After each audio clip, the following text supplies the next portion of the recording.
Good morning and welcome back to BIFA TV, your daily dose of industry information.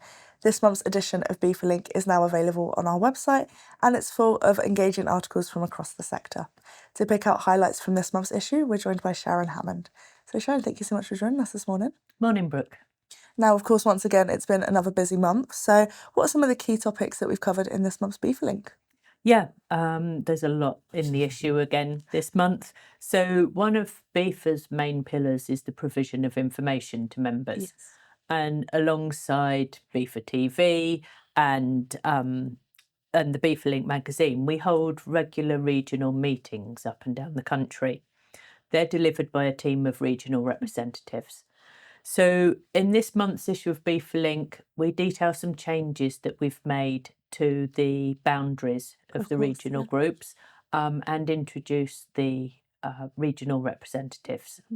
So there's information in there. Meetings are held in person at various locations, and they should be nearby for most of our members, easy to reach. They're listed on the BIFA website at bifa.org/events, and all members up and down the UK are invited to attend. Secondly, sanctions. Igor Popovich from the Policy and Compliance team, he's written a couple of articles on sanctions this month. There's a very brief news item on page 10 about changes to licensing requirements. But the article I want to draw main attention to is a change in the approach of the authorities in the way that breaches to sanction regulations are being investigated.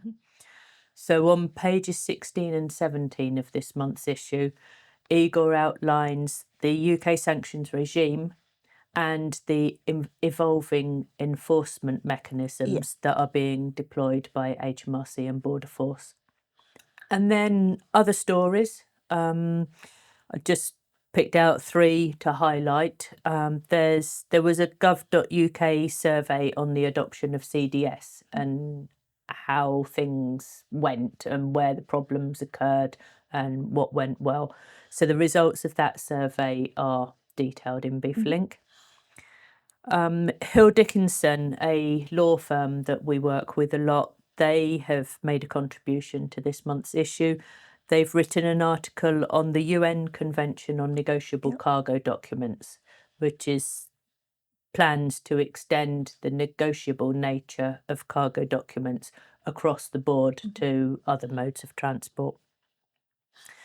And finally, sustainable logistics. There's a £1 billion package from the government, and also feedback from the recent ZEHID summit. That is the Zero Emission HGV Demonstrator Programme. So Jamie McKean has given some background and analysis of that. So the link, as ever, for BIFAlink is in the description below. I just wanted to point out that people can still download and print the issue if that's the way they prefer to receive BIFAlink. And of course, it's just a link which is easy to share across the organisation. You can share it with all members of staff. Of course, they still have that access, don't they? Yeah, well, there's certainly a lot for our members to take away from this issue. As always, like you said, it's a busy month, so thank you for the update. Yep, thank you. You can find the link to access the May edition of BIFAlink in the description below. That's all for today's edition of BIFA TV, your daily dose of industry information.